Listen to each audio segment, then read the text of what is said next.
2 நெப்பி 8ஆம் அதிகாரம். ஏசாவிலிருந்து யாக்கோபு வாசித்தலை தொடர்கின்றான். கடைசி காலங்களில் கர்த்தர் சீயோனைத் தொற்றி இஸ்ரவேலைக் கூட்டிச் சேர்ப்பார். மீட்கப்பட்டவர்கள் சீயோனுக்கு மகா சந்தோஷத்துடனே வருவார்கள்.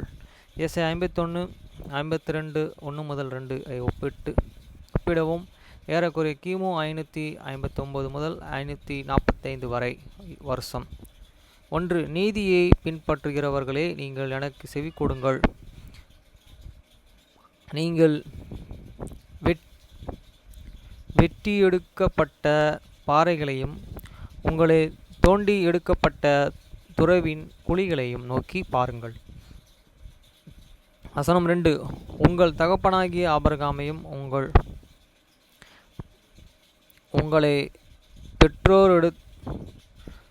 பெற்றெடுத்தவர்களாகிய சாராளையும் நோக்கி பாருங்கள். ஏனெனில் அவனை தனியே அழைத்து அவனை ஆசீர்வதித்தேனே. வசனம் 3. கர்த்தர் சீயோனை தேற்றி அவைகளின் பாழான ஸ்தலங்களை யாவையும் தேற்றுதல் அடையச் செய்து அவளின் எல்லா வனாந்தரத்தையும் ஏதேனையும் போலவும் அவளின் பாளையத்தையும் கர்த்தரின் தோட்டத்தைப் போலவும் செய்வார். அதிலே சந்தோஷமும் மகிழ்ச்சியும் நன்றியும் செலுத்துதலும் கீத சத்தமும் காணப்படும். வசனம் 4. என் ஜனமே, எனக்கு செவிகொடு. என் தேசமே, என் வாக்கை கவனி. ஏனெனில் ஒரு நியாயப்பிரமாணமும் என்னிலிருந்து புறப்படும். என் நியாயத்தீர்ப்பு என்னுடைய ஜனத்திற்கு ஒளியாக நிலைத்திருக்கும்படி செய்வேன்.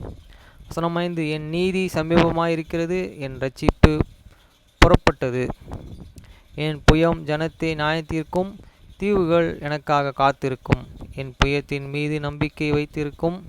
வசனம் 6. வனாந்தரத்திற்கு நேராக உங்களை கண்கள் ஏறிடுங்கள், கீழே பூமியை நோக்கி பாருங்கள். ஏனெனில் வானங்கள் புகையைப் போல மறையும், பூமி வஸ்திரத்தைப் போல பாழாய்ப்போகும். அதன் வாசமாயிருப்பவர்களும் அதே விதமாக மரிப்பார்கள்.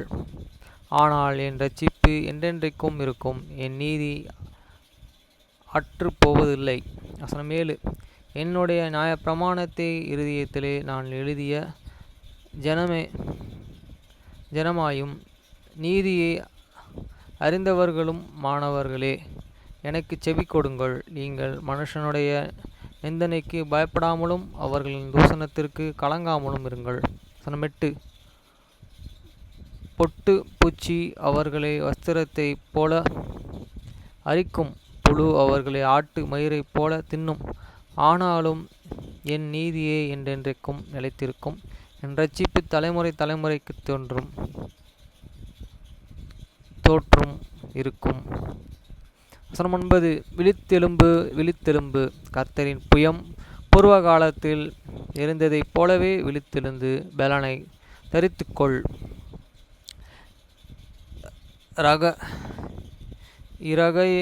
ராகாப்பை தூண்டி எடுத்ததும் வலு சர்பத்தை வதைத்ததும் நீதானே அல்லவா. 10. மகா ஆழத்தின் தண்ணீரே ஆகிய சமுத்திரத்தையும் அற்ற பண்ணினதும் மீட்கப்பட்டவர்களின் கடக்க சமுத்திரத்தின் ஆழங்களை வழியாக செய்து வருவதும் நீர்தானல்லாவே. வசனம் 11. அப்படியே கர்த்தராலே மீட்கப்பட்டவர்கள் பாடிக்கொண்டு சீயோனுக்கு திரும்பி வருவார்கள். நித்திய களிப்பும் பரிசுத்தமும் அவர்கள் சிரசின் மீது இருக்கும். அவர்கள் மகிழ்ச்சியும் களிப்பையும் பெறுவார்கள், சஞ்சலமும் தவிப்பும் ஓடிப்போகும். வசனம் 12. நானே அவர், ஆம், உங்களையே தேற்றுகிறவனாய் இருக்கிறேன். இதோ, மரிக்கிற மனுஷனுக்கு புலம்பலே செய்யப்பட்ட பணிபுத்திரனுக்கு பயப்படுகிறவன் ஆகிய நீ யார்?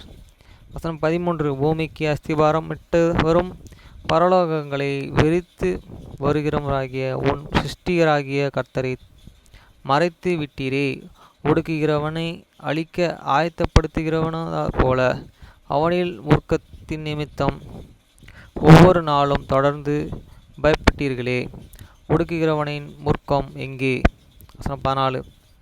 புறம்பே அகற்றப்பட்ட சிறை பிடிக்கப்பட்டவன் துறவிலே சாகாதபடிக்கும் தன்னுடைய ஆகாரம் குறைந்து போகாமல் இருக்கவும் தன் விடுதலையாகும்படி துரிதப்படுத்துகிறேன். 15. அலைகளையே கொந்தளிக்க செய்கிற கர்த்தராகிய தேவன் நானே, சேனைகளின் கர்த்தர் என்பது என் நாமம். வசனம் 16. பூமியை அஸ்திபாரப்படுத்தவும் பரலோகங்களை நாட்டவும் சியோனை நோக்கி இதோ நீ என் ஜனம் என்று சொல்லவும் உன் வாயில் நான் என் வார்த்தைகளை போட்டு என் புயத்தின் நிழலினால் உன்னை நான் மறைத்தேனே. சியோனை நோக்கி சொல்கிறேன், நீ என் ஜனம். 17. விழித்தெழு, விழித்தெழு, கர்த்தரின் கரத்திலிருந்து அவரின் மூர்க்கத்தின் பாத்திரத்தையே குடித்த எருசலேமே எழுந்து நில். நடுங்க செய்கிற பாத்திரத்தின் பிழிந்தெடுத்த வண்டல்களை நீ குடித்து வெறித்தாய். வசனம் 18. அவள் பெற்றெடுத்த எல்லா குமாரரிலும் அவளையே வழிநடத்தவும் அவள் தளர்ந்த எல்லா குமாரரிலும் அவளை கை கொடுத்த அழைப்பார் ஒருவருமில்லை. வசனம் 19. உனக்கு சமீபித்த பல்கடிப்புக்கும் சங்காரத்திற்கும் பஞ்சத்திற்கும் பயப்படாதிருக்கும் உனக்காக பரிதபிக்கிற இந்த 2 குமாரர்கள் உன்னிடம் வந்திருக்கிறார்கள். யாரை கொண்டு உன்னை நான் தேற்றுவேன்? வசனம் 20. அவர்கள் இருவரை தவிர உன் குமாரர்கள் மூர்ச்சித்து விழுந்தார்களே, அவர்களை எல்லா வீதிகளிலும் முனைகளிலும் கிடக்கிறார்கள். வலையிலே அகப்பட்ட காட்டு மாட்டை போல அவர்கள் கர்த்தரின் மூர்க்கத்தினாலும் உன் தேவனின் அதட்டலாலும் நிரம்பியிருக்கிறார்கள்.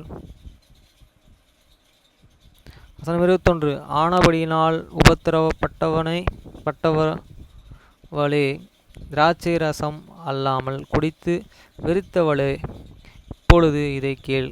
வசனம் 22. கர்த்தராகிய உன் ஆண்டவரும் தம்முடைய ஜனத்திற்காக வழக்காடுகிற உன் தேவனுமானவர் சொல்கிறதாவது, இதோ என் மூர்க்கத்தின் பாத்திரத்தினுடைய வண்டல்களாகிய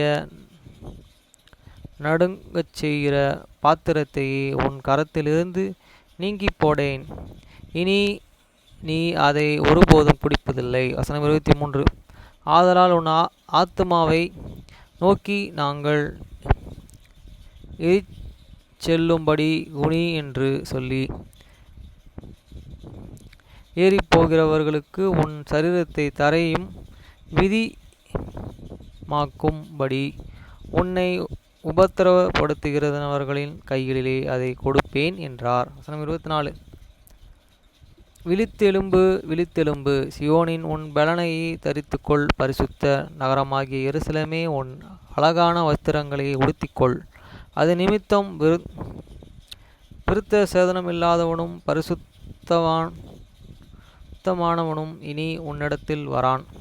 வசனம் 25. தூசியை உன்னிலிருந்து உதறிப்போடு, எருசலேமே எழுந்து கீழே வீற்றிரு. சிறைப்பட்டு போனேனே, சியோனின் குமாரத்தியே, உன் கழுத்தின் கட்டுகளிலிருந்து உன்னையே அவிழ்த்திக்கொள்.